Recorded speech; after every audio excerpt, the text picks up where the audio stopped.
to Superhuman Customs. I'm Steven Human, and today we have something a little bit different. We're going to use 3 different figures to make one figure. So what we're going to do is I'm going to use this Jon Stewart head for another figure that's going to come up in the coming weeks that I'm very excited about. So I've got this body. Well, I found this guy for super cheap. And what we're going to do is we're going to take this head, put it on this body, turn him into a Hal Jordan, because I've wanted a Hal Jordan, but he's kind of hard to find because they only put him out in the 2-pack. I know they're coming out with the new classic version, but I like this body, I like this buck better. So we're going to turn him into Hal Jordan, and then we're going to take this guy's head for another figure, and we're going to make this guy a different Red Robin. So we'll do that later. But for now, let's go ahead and dive in and make a Hal Jordan Green Lantern. So right off the bat, you can see that his head sits a little bit too high on this body. So what we're going to do is I'm going to replace the peg right here with a smaller peg that I've got, and let's see if we can make it look a little more natural. And there we go. That looks better. Not quite so high on the neck, much more natural. All right, honestly, we went through so much to get the right peg and all this, and his head is just too small. So I really want a Hal Jordan, and I've got this great body, so we're gonna have to figure out something else. All right, I'm calling an audible. I was gonna use this head on a Robin figure, and it didn't work because it was too big, but it does look good on this guy. So we are gonna make a Simon Baz. How about that? Not a Hal Jordan, but I think it's still gonna look great. Simon Baz's arms are actually bare, and I don't have any bare arms at the moment off of other figures. So what I'm going to do is I'm going to take a little middle putt and I'm going to fill in these like areas here that look kind of like they're, I don't know, they just got textured to them.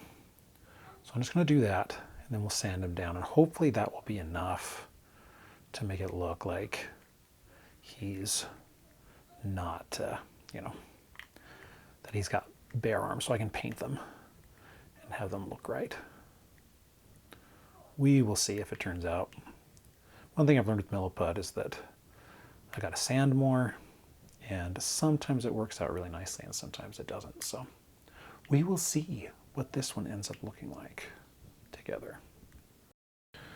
While we're waiting for the Milliput to dry, I'm going to knock these ears off.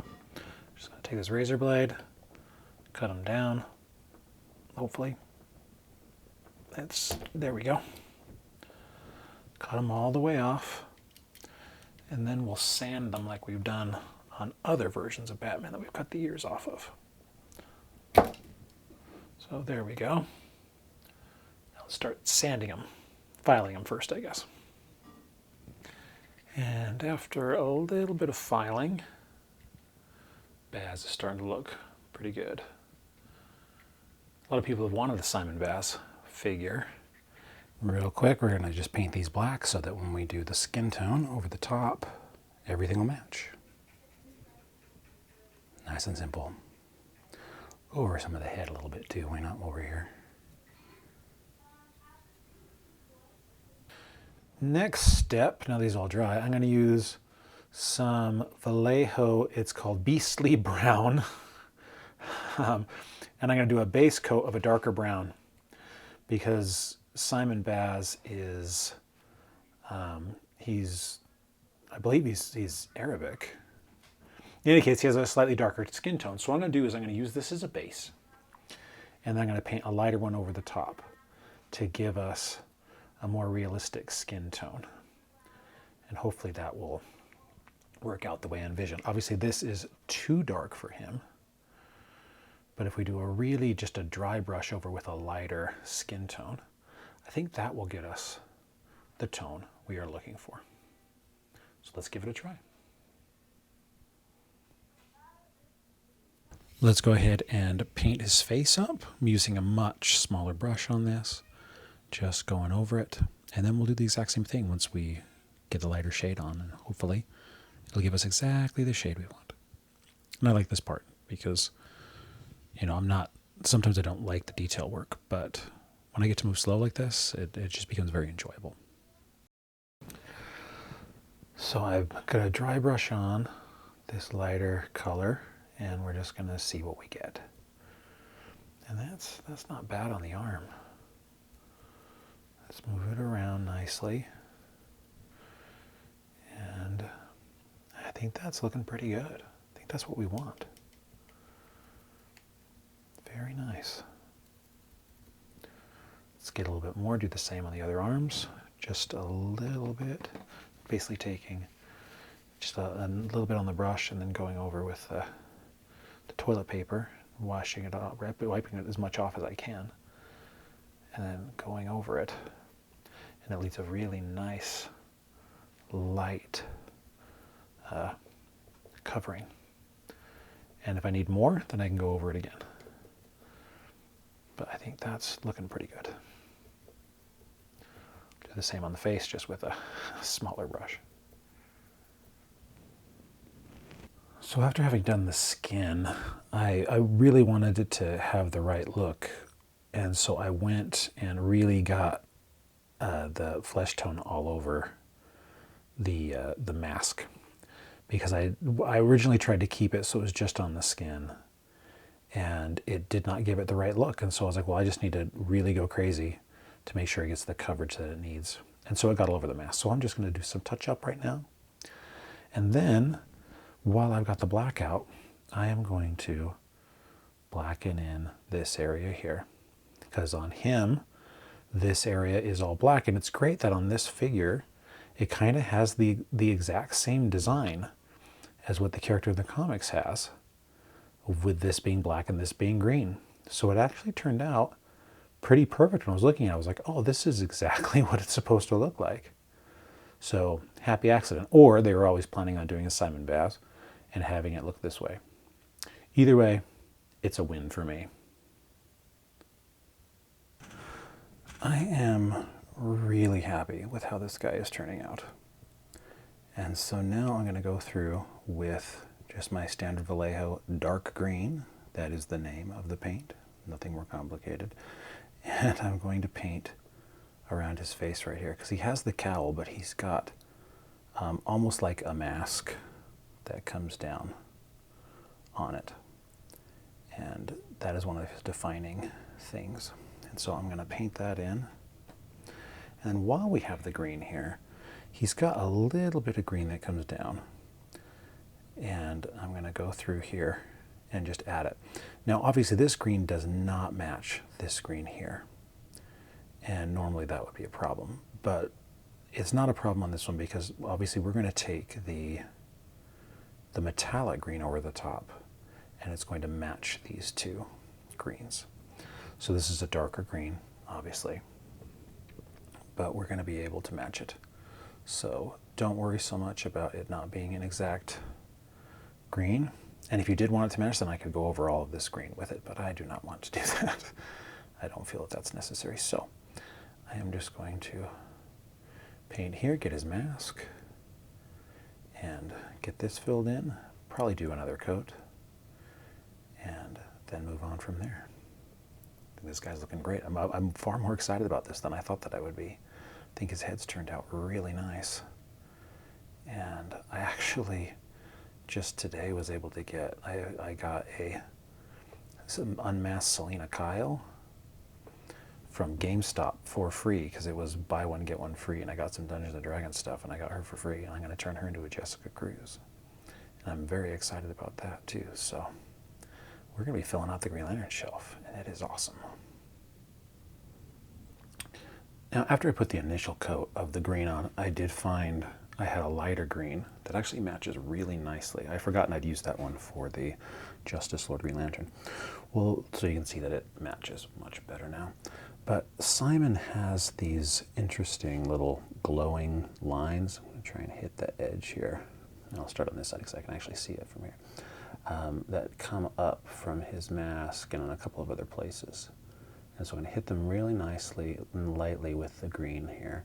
And then what we're going to do is we're going to go with glow-in-the-dark paint, that fabric paint that I have. And we are going to use that to go over the top of it.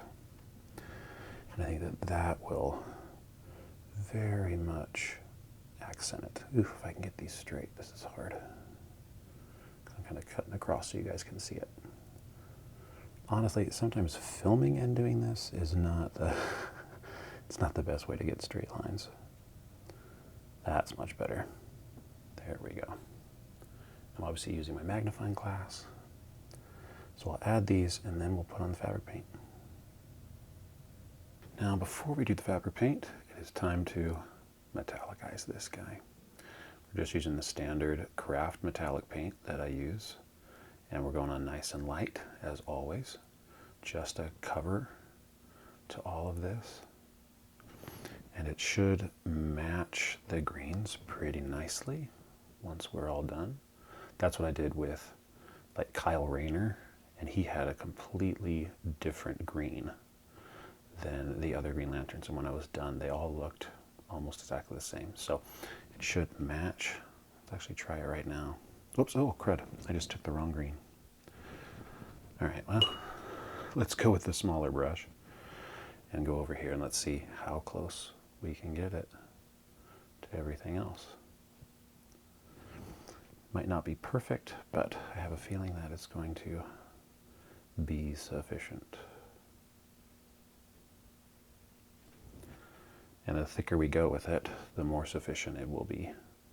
Let's go ahead and get the Green Lantern. So this is just what we're going to do. We'll get the mask, we'll get the arms and the bracers here, and then we'll move on to the fabric paint. Now I wanted to talk about these bracers. Obviously the character doesn't have them. He has kind of fingerless gloves is all, and then it's bare arms. Obviously I didn't have any arms to be able to do that with, and I do really like how he looks with the bracers, so I'm just going to keep him. You know, some people, it has to be perfect. You guys know with me, it doesn't. It just has to look cool.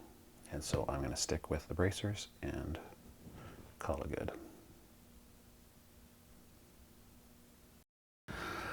All right, here we go with the fabric paint. Now I'm going to try and go nice and slow on this. I do not want these to be thick lines.